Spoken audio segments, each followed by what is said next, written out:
पानी की, गर्म पानी की बौछारें सही हो, बड़ी बड़ी किल्ले गाड़ती थी, निकलने नहीं देंगे। लेकिन ये वो शख्सियत हैं, इन्होंने वो खूंटा गाड़ दिया था कि कानून तो किसानों के वापस लेने ही पड़ेंगे। भाई बात भी सही थी, कानून किसानों के भले के लिए बनाए ना, नहीं चाहिए।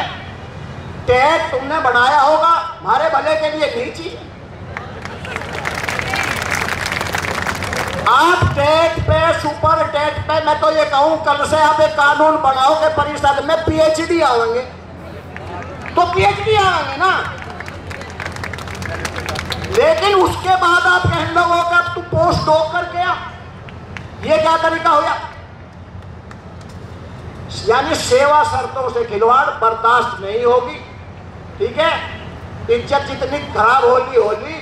अब एक रहो और यहां से जाके जो यहां नहीं आए उन्हें भी कहो, हो सकता है अगला पड़ाव दिल्ली का हो, ठीक है, नहीं हो सकता है।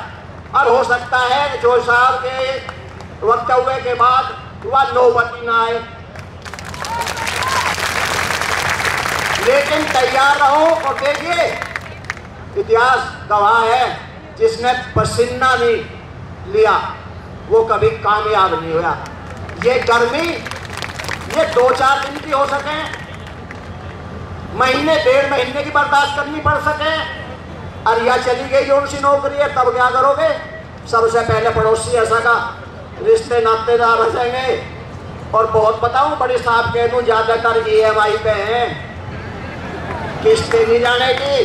पहली तारीख आती मास्टर, मुझे पता है तनख्वाह पूछने लगे, मासी तनख्वाह नहीं आई, अब के 2 तारीख हो गई। तो हालत बहुत खराब होने वाली है। इसलिए बिल्कुल एक हो जाओ, भूल जाओ हम किस संगठन से हैं। जो ईमानदारी से आगे बढ़ रहा हो उसके साथ लग जाओ, बस मैं यही कहूंगा। जो कुछ पंचायत में प्रस्ताव आपकी तरफ से आए थे, मैं बहुत ज़्यादा डिटेल में ना जाके बिंदुवार उनको पढ़ रहा हूँ। पहला जो प्रस्ताव है आज की इस महापंचायत से पास हुआ है आप लोगों की सहमति से, वो है कि NCTE की गाइडलाइन दिनांक 29 मई 2017 के आधार पर माननीय सर्वोच्च न्यायालय नई दिल्ली के आदेश दिनांक 1 सितंबर 2025, जिसमें बेसिक शिक्षा विभाग द्वारा संचालित परिषदीय विद्यालयों के कार्यरत समस्त अध्यापकों के लिए शिक्षक पात्रता परीक्षा यानी TET उत्तीर्ण करना अनिवार्य किया गया है। उससे समस्त शिक्षक समुदाय में असंतोष एवं भय का माहौल पैदा हो गया है, जिसे अव्यावहारिक मानते हुए शिक्षक समुदाय के हित में दिनांक 29 जुलाई 2011 से पूर्व नियुक्त शिक्षकों को इस परीक्षा से मुक्त रखा जाए और उनकी नियुक्ति के समय पर निर्धारित सेवा शर्तों में किसी भी प्रकार का परिवर्तन न किया जाए, जो कि संबंधित कानून में संशोधन द्वारा संभव है। ये इसलिए है भाई, हमारी खबर आई कि सरकार जा रही है रिव्यू में।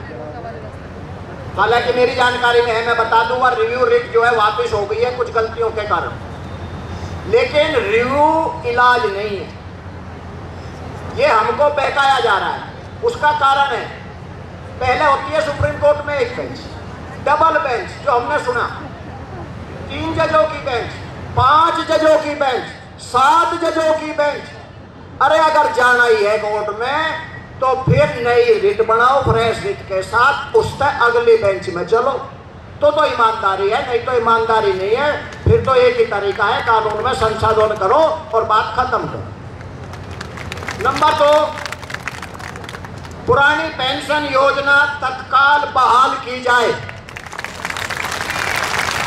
नंबर 3, शिक्षा मित्रों, अनुदेशकों व विशिष्ट शिक्षकों को नियमित शिक्षकों की तुलना में क्योंकि बहुत कम वेतन मिलता है, इनको समान कार्य समान वेतन के आधार पर इनका वेतन बढ़ाया जाए।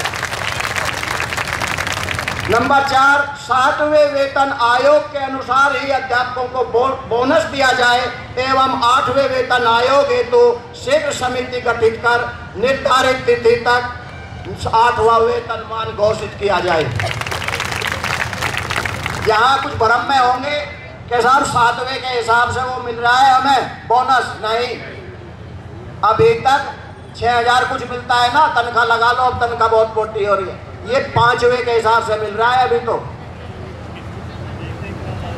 नंबर 5, परिषदीय शिक्षिकाओं के स्थानांतरण वर्ष में 2 बार होने चाहिए और स्थानांतरण नीति स्पष्ट और पारदर्शी होनी चाहिए। नंबर 6, परिषदीय अध्यापक अध्यापिकाओं को हाफ डे सीएल का प्रावधान किया जाए। उसका कारण है जो साहब मैं आपको बताऊं, हमारा टीचर अगर अपनी शादी भी करता है ना तो वो मेडिकल लेकर करता है, यानी बीमार आदमी शादी करे, क्योंकि कोई प्रावधान है ही नहीं। नंबर जो हर कदम पे होती है, सबसे पहले वेतन ही काटते हैं या रोकते हैं, तो इसको बंद कर दिया जाए, वेतन कटौती ना की जाए। मेडिकल और अन्य लाभों के लिए सुविधा के नाम पर किस्त ना ली जाए। विभागीय अधिकारियों द्वारा शिक्षकों के प्रति उत्पीड़न की बढ़ती शिकायतों का तुरंत संज्ञान लिया जाए। महिला शिक्षिकाओं को केंद्र सरकार की भांति बाल देखभाल अवकाश वर्ष में 6 बार प्रदान किया जाए। डिजिटल व तकनीक कार्यों के लिए प्रत्येक विद्यालय में कंप्यूटर संचालक तकनीक स्टाफ की तैनाती की जाए। कई पोर्टल ऐप तक बिना वजह प्रतिदिन रिपोर्टिंग की बाध्यता को समाप्त किया जाए। विद्यालयों में कार्यरत भोजनवाताओं के मानदेय में वृद्धि की जाए, प्रतिमाह उन्हें मानदेय दे दिया जाए।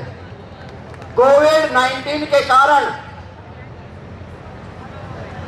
छात्रों में आए लर्निंग गैप को कम करने के लिए जो विद्यालय समय बढ़ाया गया था उसको पूर्ववत किया जाए। अवकाश के दिनों में कार्य कराने पर प्रतिकर अवकाश की व्यवस्था की जाए। म्यूचुअल ट्रांसफर पूरे साल खोलते रखो, उससे कोई फर्क नहीं पड़ता, जहां जा रहा है टीचर उसके बदले में आ रहा है। देखिए ये ज्ञापन है जो हम SDM CO साहब महोदय हैं हमारे बीच में, वे भी हमारा दर्द समझ रहे हैं काफ़ी देर से, ठीक है ना जी, हो गया ना। देखिए अब मैं अपनी वाणी को विराम दूंगा और एक बात बताऊंगा। अभी चेयरमैन साहब बोल रहे थे, वो वास्तव में इस शिक्षक प्रकोष्ठ के चौधरी साहब के निर्देश लेने के बाद में फाउंडर हैं और टीचर का दर्द बहुत भली भांति समझते हैं। जय शिक्षक, जय भारत, जय किसान, जय जवान, जय विज्ञान।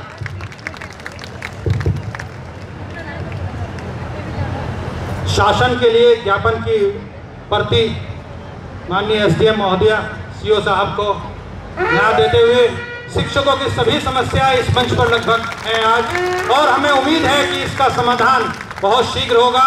टेट की समस्या के लिए समाधान उत्तर प्रदेश से ही निकलेगा। टेट से शिक्षकगण मुक्त होंगे, क्योंकि योग्यताएं कभी भी भर्ती के बाद रिपीट नहीं होती हैं। इसमें एक ज्ञापन की प्रति है और एक उन प्रस्तावों की प्रति है जो शिक्षकों के लिए है। बहुत बहुत धन्यवाद SDM मैडम का।